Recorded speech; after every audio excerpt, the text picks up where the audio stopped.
সবাইকে আসসালামু আলাইকুম। আশা করি সকলেই ভালো আছেন। আজকে আমি আপনাদেরকে বলবো আপনারা আপনাদের Facebook মেসেঞ্জারের মাধ্যমে যদি কাউকে মেসেজ দেন আর এই মেসেজটি সেন্ড না হয়ে বারে, বারে এই লেখাটা চলে আসে, message send before this device আজ এডেড। তো এই লেখাটা আসলে আপনারা এই প্রবলেমটাকে কিভাবে সলভ করবেন? এর জন্য প্রথমেই আপনারা প্লে স্টোরে গিয়ে দেখবেন আপনাদের মেসেঞ্জারটা আপডেট চাইতেছে কিনা। যদি আপডেট চায় তাহলে আপনারা এখান থেকে আপডেট করে নিবেন। তো আপডেট করার পরে এখান থেকে আপনারা ব্যাক করে পিছনে চলে আসবেন। আসার পরে এখানে আপনারা আপনাদের মোবাইলের যে সেটিং আছে সেটিংয়ে চলে যাবেন। সেটিংয়ে যাওয়ার পরে একদম নিচে চলে আসবেন। নিচে এখানে দেখেন অ্যাপ ম্যানেজমেন্ট লেখা আছে। হয়তো আপনার মোবাইলে অ্যাপ থাকতে পারে অথবা অ্যাপ ম্যানেজার থাকতে পারে। তো আপনারা এইটাতে ক্লিক করবেন। করার পরে উপরে দেখেন অ্যাপ লিস্ট লেখা আছে। তো আপনারা অ্যাপ লিস্টে ক্লিক করবেন। অ্যাপ লিস্টে আসার পরে আপনি দেখবেন আপনার মোবাইলে যত অ্যাপস আছে সবগুলো এখানে দেখাবে। এখান থেকে আপনি মেসেঞ্জার অ্যাপ্লিকেশনটাকে ক্লিক করবেন।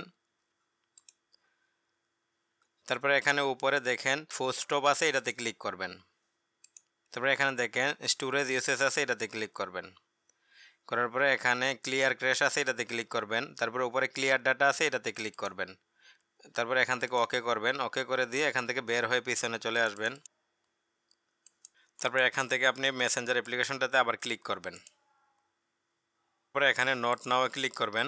তারপরে এখান থেকে উপরে স্কিপ করে দিবেন। এখান থেকে আবারও নোট নাও করে দিবেন।